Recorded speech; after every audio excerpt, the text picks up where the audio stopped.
Buonasera e benvenuti a PDE Social Club. Allora, il libro di questa sera. La pila di libri che devo leggere è sempre altissima, ma un romanzo di Michael Robotham va automaticamente in cima. Il suo nuovo libro è Brava ragazza, cattiva ragazza e non si riesce a metterlo giù. Lo ha scritto Stephen King. Lee Child, dalla parte sua, dice: Amo i libri di questo signore, provate a leggere e capirete perché. Brava ragazza, cattiva ragazza è una lettura avvincente e angosciante e non riuscirete a staccare gli occhi dalle pagine. Questa è Karen Slaughter. Mentre il Financial Times, dal lato suo, sostiene che è una rete intricata che viene sciolta con un tocco da maestro. Ovvero, per riassumere il tutto, Stephen King di nuovo, Robotham è davvero un maestro.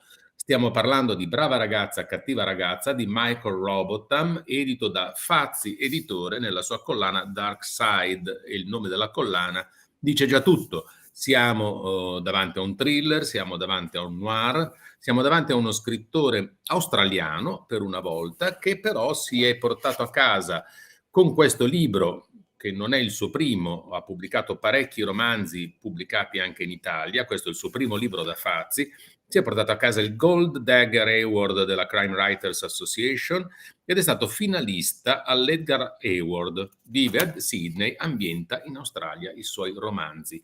Maestro del thriller psicologico, dicono i suoi colleghi e i suoi lettori, e pienamente allora nell'alveo della sua ispirazione principale è questo romanzo. Brava ragazza, cattiva ragazza, c'è un'istituzione, c'è una ragazza, una giovane donna che sta cercando di guadagnarsi l'indipendenza e l'autonomia, cioè di uscire dall'istituto, e deve sottoporsi a una serie di test. È finita in istituto e nessuno sa neanche come si chiami davvero, da dove arrivi, in seguito a vicende, come potete immaginare, molto dure, molto brutte, molto toste. A giudicare il suo stato psichico, a giudicare se possa raggiungere e guadagnarsi l'autonomia, c'è uno psicologo forense che si chiama Cyrus Haven, lei invece è Ivy Cormac. Cyrus si troverà a dover duellare con Ivy, che è impenetrabile e difende con tutte le sue forze il suo mistero, scoprendo che Ivy ha un dono, una caratteristica tutta sua, quasi parapsicologica, cioè capisce al volo sempre chi sta mentendo. Come se non bastasse, un delitto atroce ed efferato si aggiungerà ai vari problemi e alle varie fatiche di Cyrus. Ma questo è solo l'avvio del romanzo, il romanzo è tutto da leggere, il romanzo non è da raccontare, trattandosi di un thriller, il romanzo ve lo leggerete voi, ma a parlare del romanzo, a parlare di thriller psicologico, a costruire, a come si costruiscono personaggi che, come dire, catturino l'attenzione del lettore e di tanti altri problemi, abbiamo direttamente Michael Robotham da Sydney, a dialogo, a colloquio con il giallista a rivelazione italiano di quest'anno, cioè lo Jacopo De Michelis, portato alle glorie letterarie dalla Stazione, immane romanzo ambientato nella stazione centrale di Milano. Ma a questo punto la parola va a Jacopo De Michelis e a Michael Robotham. Buon ascolto e buona serata. Buongiorno a tutti, siamo qua per parlare con Michael Robotham del suo ultimo romanzo appena uscito per Fazzi.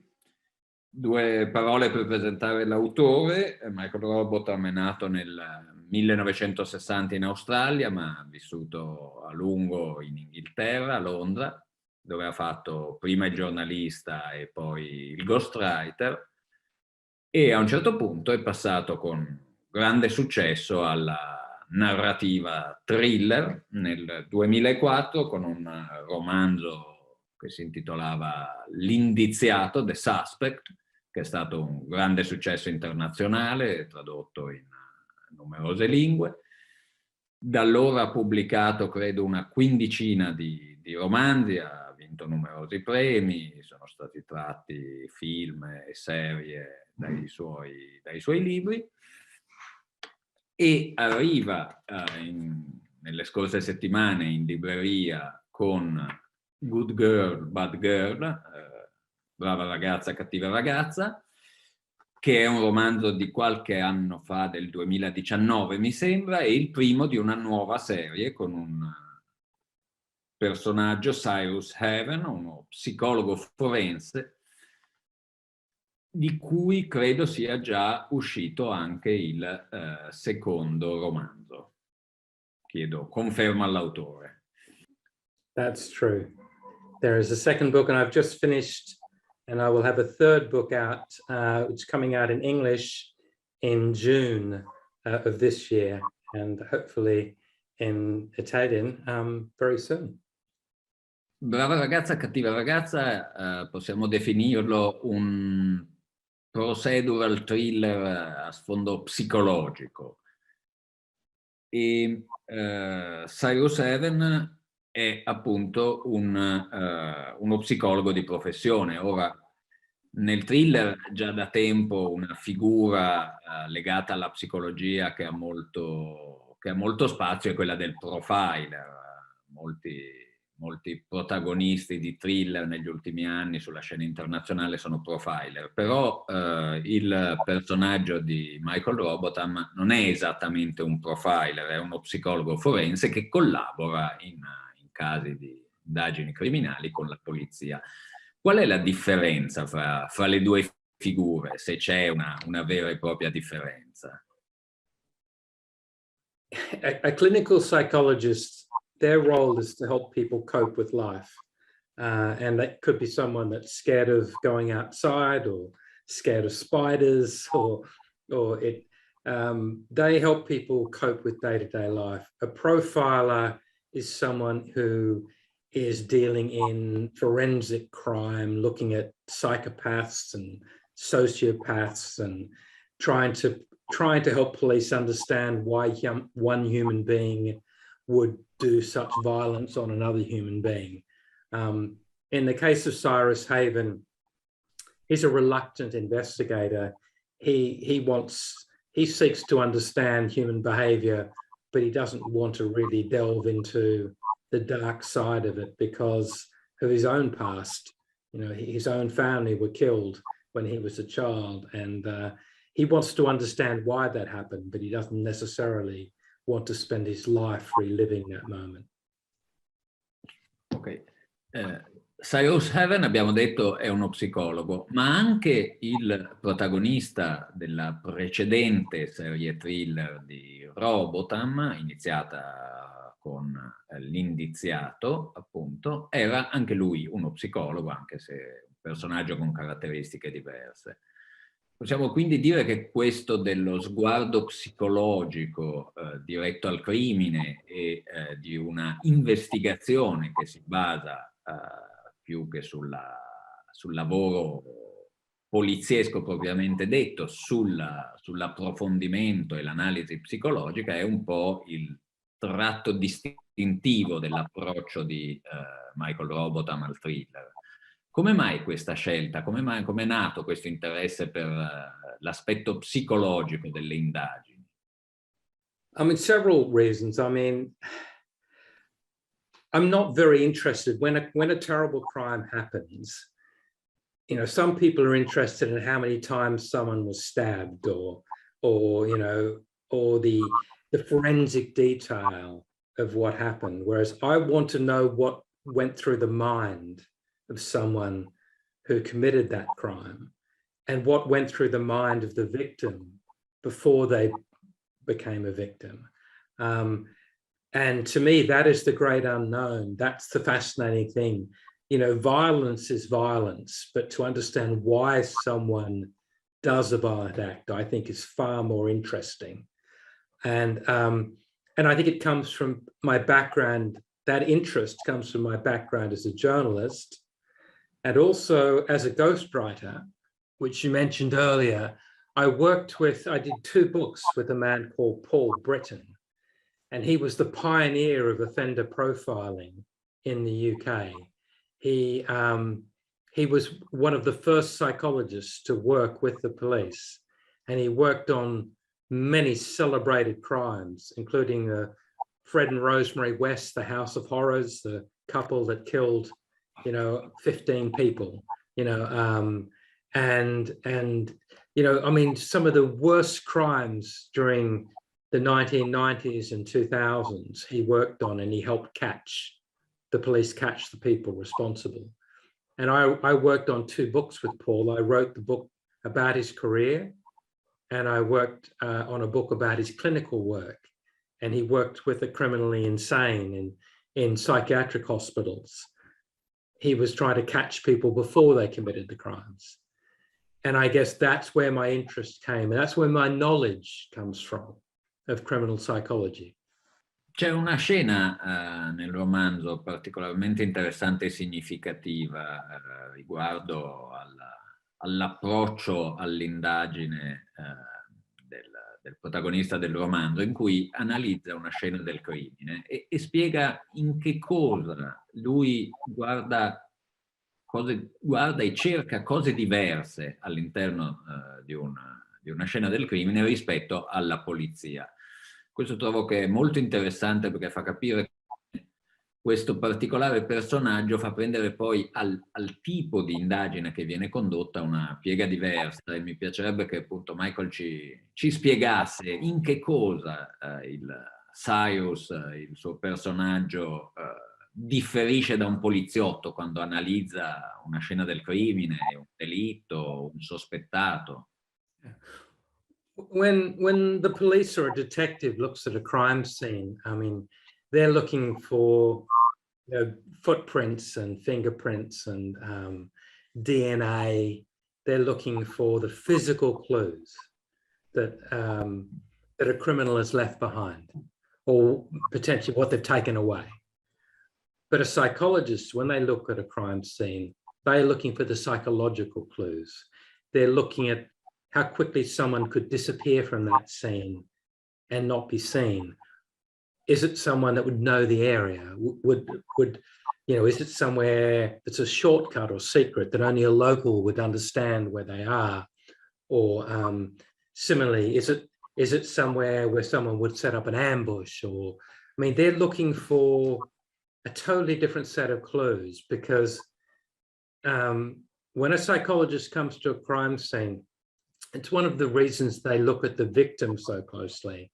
Not, because if they understand the victim, they understand how that victim, let's say it's a woman, how she would react if she met a man on a lonely footpath. Is she the sort of woman that would smile and say, good evening? Or would she look away and walk on? I mean, the more you know about the victim, the more you know about the person that attacked her. And so the psychologist is looking for the psychological fingerprints, if I can use that term. Cyrus è un personaggio di grande umanità con cui è facile che il lettore simpatizzi ed empatizzi subito. È anche un personaggio pieno di eccentricità. Vive da solo in una grande casa un po' decrepita e molto bisognosa di ristrutturazioni. Non possiede un telefono, nonostante il romanzo sia ambientato ai nostri giorni, ma solo un cercapersone. Ma soprattutto ha un passato tragicamente traumatico, di cui mi piacerebbe che l'autore appunto ci raccontasse quello che pensa che si possa raccontare senza spoiler eccessivi.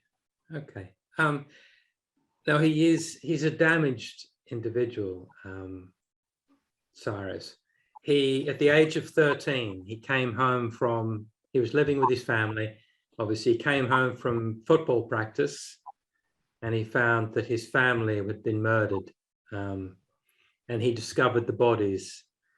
And he has had to live with that nightmare for the rest of his life.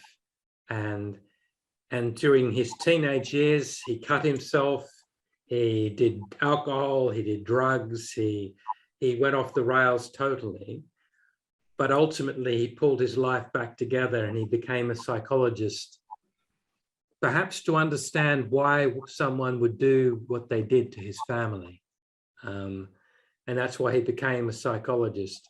But I think it's nice that you say that people care about Cyrus, because I want people to care about him. I want him to be very human.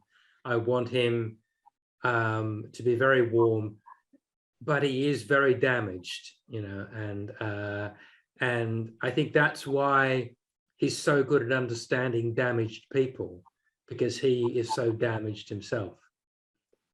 Nel romanzo Cyrus Heaven si trova ad affrontare due casi che riguardano due ragazze, da qui anche il titolo.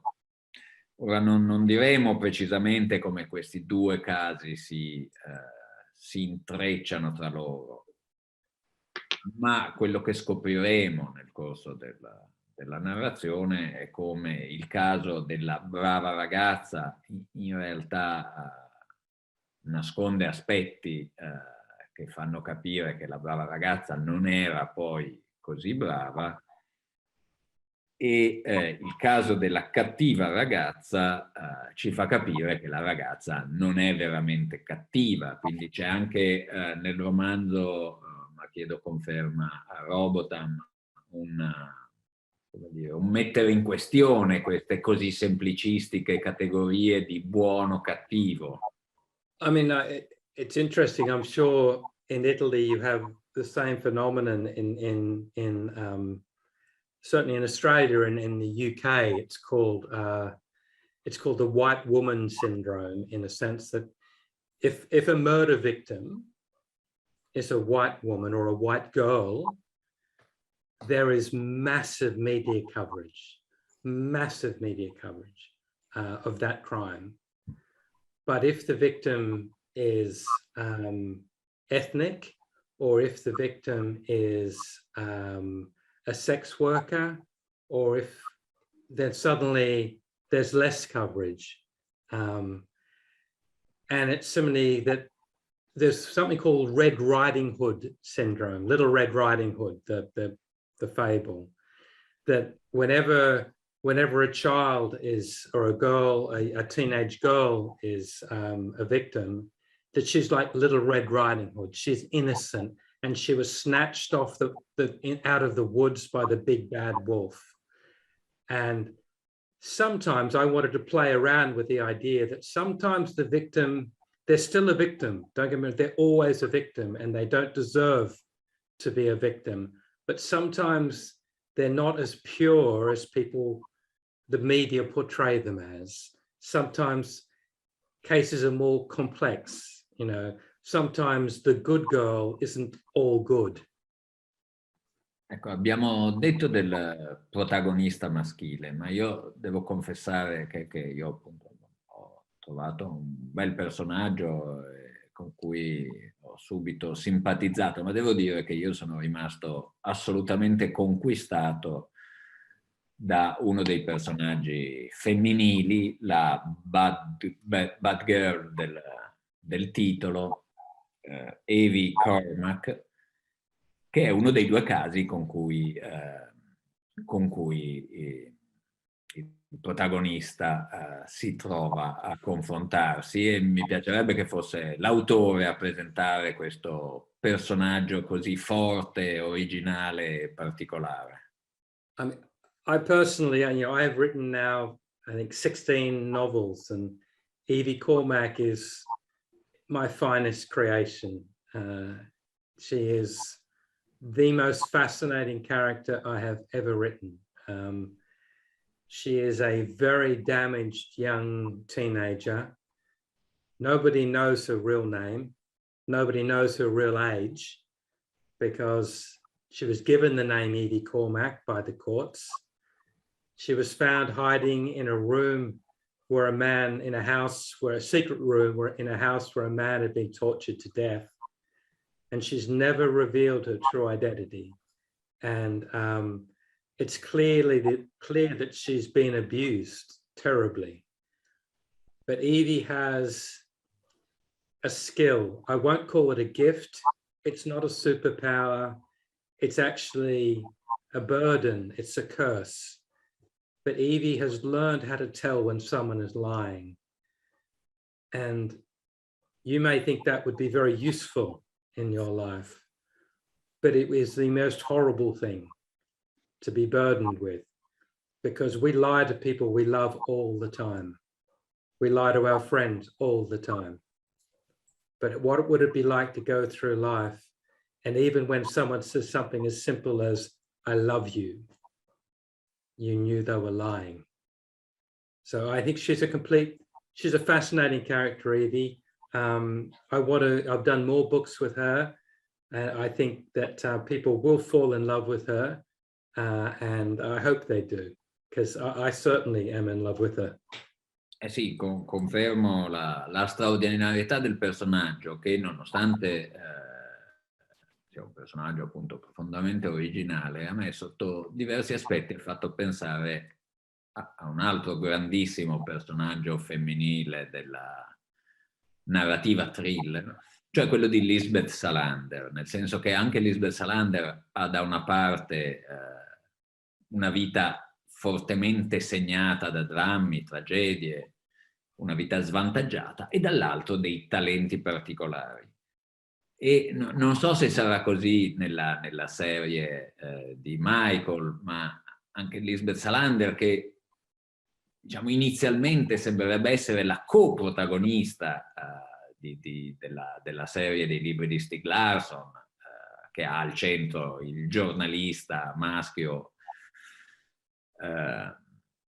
che indaga sui crimini, in realtà ha poi di fatto rovesciato i ruoli. La vera protagonista della trilogia Millennium è Lisbeth, e il giornalista si ritrova ridotto al rango di nobile spalla. Non so se sarà così anche nel prosieguo della serie di Michael, ma insomma questa strana coppia che ha creato ha una chimica molto forte, ma in cui l'attore dominante sembra proprio lei, Evie.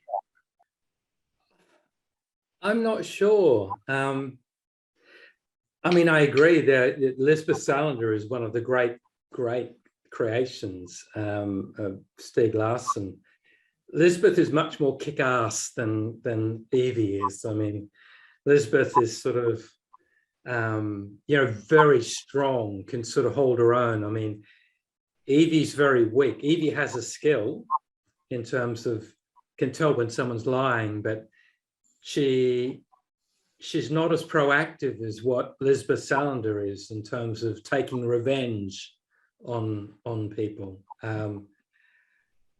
I worry about Evie long term as a character, because if you talk to most crime writers and say, I've got this character who can tell when someone is lying, that is a recipe to create the shortest crime novel ever written, because you just get all the suspects in a room and Evie goes, did you do it? Did you do it? Did you do it?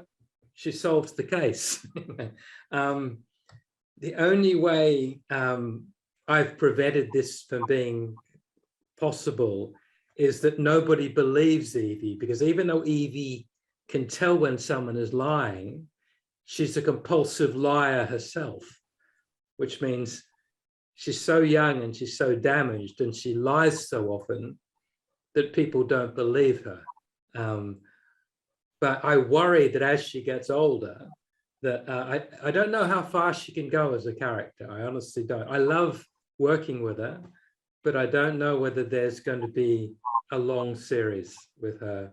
But I do want to know how she goes through life, coping with having this ability to tell when someone is lying, how she has a friendship, how she has a relationship, how she has a family. How does that happen when you have this burden?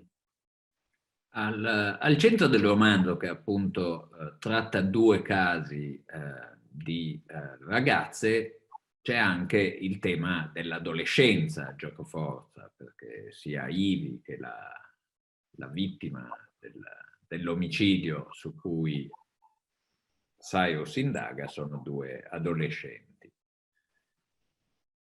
Come si è documentato Michael sull'argomento, e cosa pensa degli adolescenti di oggi, soprattutto degli adolescenti di oggi dopo non dell'oggi del romanzo che è stato scritto alcuni anni fa, ma dell'oggi in cui viviamo noi dopo 2 anni di pandemia che se hanno segnato profondamente le vite di tutti, io credo abbiano avuto un impatto particolarmente forte proprio sugli adolescenti. No, that's very true. I mean, I have raised 3 teenage daughters. They're not teenagers now, but they were. And I draw a lot from them when I write teenagers. And there are lines that Evie uses and lines that come out from my teenage characters that have come straight from my daughters. You know, I write them down. And you're right about the pandemic. I mean, my youngest is 20 years old, and at more than 1/10 of her life has been spent during a pandemic. And she has missed virtually every 18th birthday party that she would have been invited to, didn't happen. She's been to university for only a handful of days in the past 2 years, because in Australia we locked down so severely. She's lost touch with friends. And I think I get angry when people criticize the young, because I think they have carried the burden of this pandemic. For them, these are the best years of their life, and they're being told that they can't go out and enjoy them the way that we went out and enjoyed those years. And so to me, as a writer, it's the ultimate challenge. I am a middle-aged man, you know, for me to try to capture the voice of a teenage girl, to get inside the head of a teenage girl, is perhaps the greatest challenge that I could have as a fiction writer. And I hope I do it well. And if I don't do it well, I have to do it better. Allora, ci sono 2 cose che saltano agli occhi leggendo il romanzo di Michael, 2 qualità che spiccano sopra le altre. Da una parte ha una trama molto ben congegnata, molto solida, dall'altra, quello di cui abbiamo già parlato, la caratterizzazione molto efficace dei personaggi. Ora, io in quanto scrittore sono molto affascinato al secondo aspetto, nel senso per costruire una trama ci sono ricette, ci sono regole, ci sono escamotage che si imparano, tecniche che ti aiutano. Mentre trovo molto più complicato capire come si costruisce un personaggio di fiction, per cui mi piacerebbe sapere come lavora Michael su questo aspetto, come trova e come elabora i suoi personaggi. 3 words. I have 3 words. Make them care. And by that I mean, I try to create characters that readers care about. If I can make you fall in love with my character, really care about my character, then when that character is in great danger, or when that character is lonely or sad or desperate for help, you are there with them. You are hanging in there with them. You will get, we have all read books and watched TV shows and watched movies where we reach a certain point and realize we don't care about a single character. No one. And that's when you put the book away or you turn the show off, because you have to care enough to be involved, you know. And I don't know how I create a character. All I know is at the back of my mind, I create a character that I want people to care about. And I think in crime fiction, people imagine it's all about plot, but we all know every plot has been done before. Every plot has been done before. Very rarely do you ever come up with a truly unique plot. But what you can come up with is unique characters truly fresh, exciting characters. And that is what brings a reader back to a book or a writer time and time again.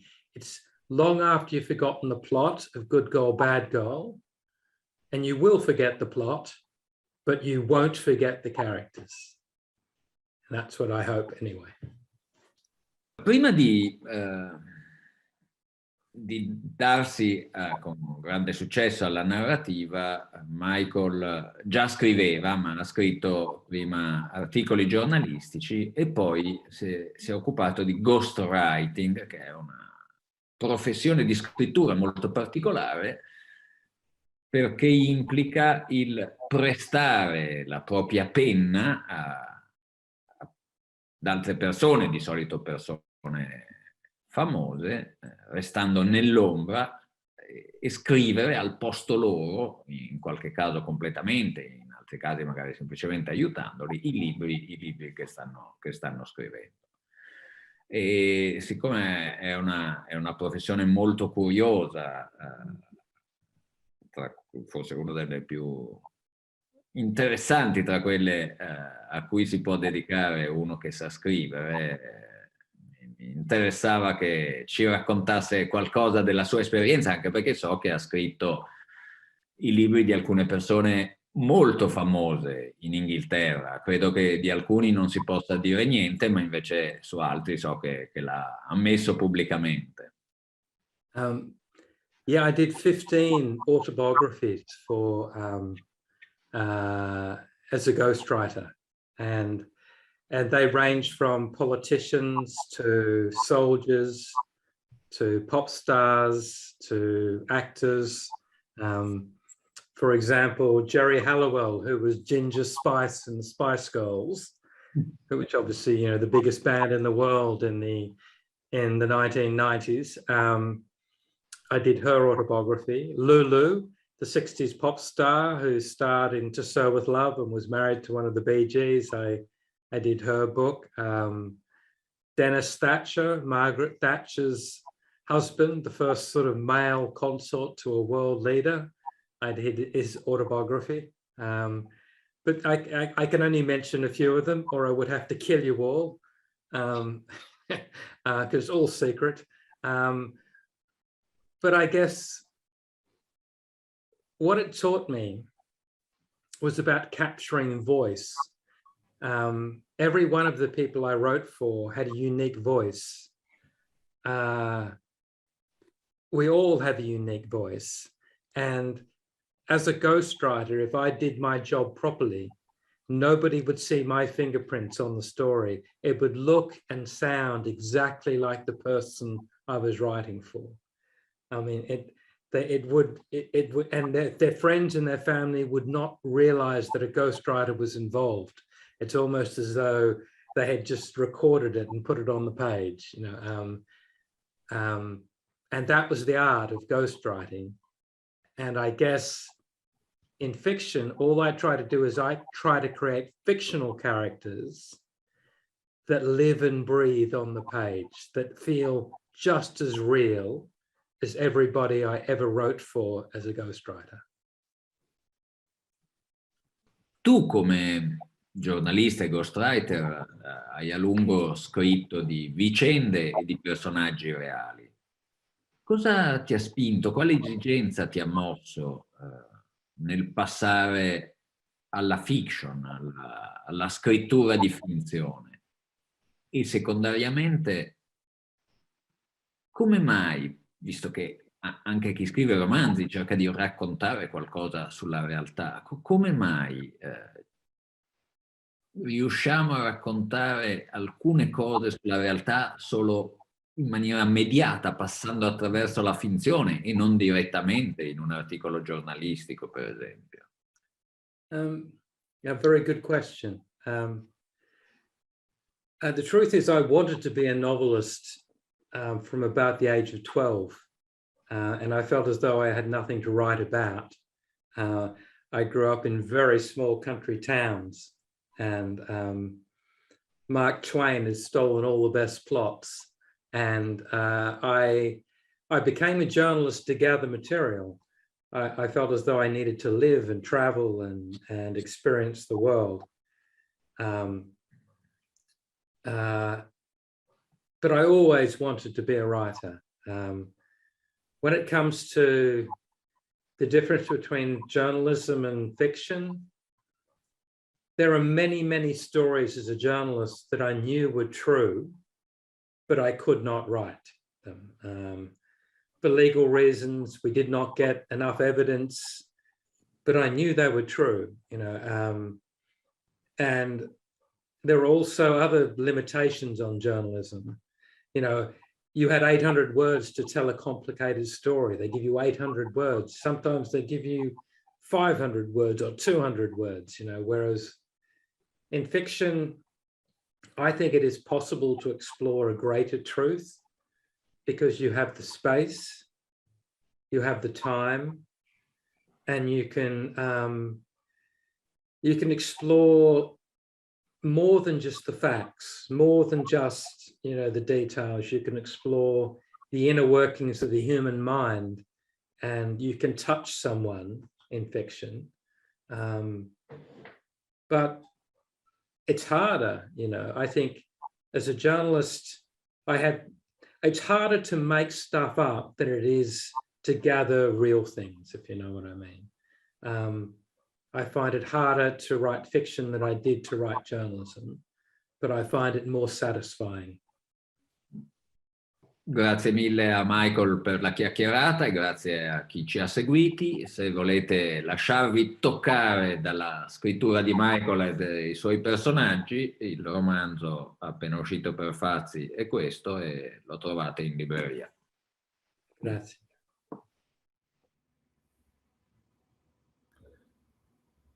Non ce n'è, gli scambi tra scrittori sono i più intensi e sono i più fecondi di idee, di suggestioni, di indicazioni e scoperte reciproche. Lo hanno dimostrato Jacopo De Michelis e Michael Robotham anche questa sera. Grazie a tutti per averci seguiti, grazie a Michael e a Jacopo per la generosità con cui si sono concessi, grazie a Fazzi che ha pubblicato Brava ragazza, cattiva ragazza, e grazie a tutte le librerie indipendenti che hanno condiviso anche questa sera con noi la conversazione, la presentazione del libro. Buona serata a tutti e ci vediamo settimana prossima.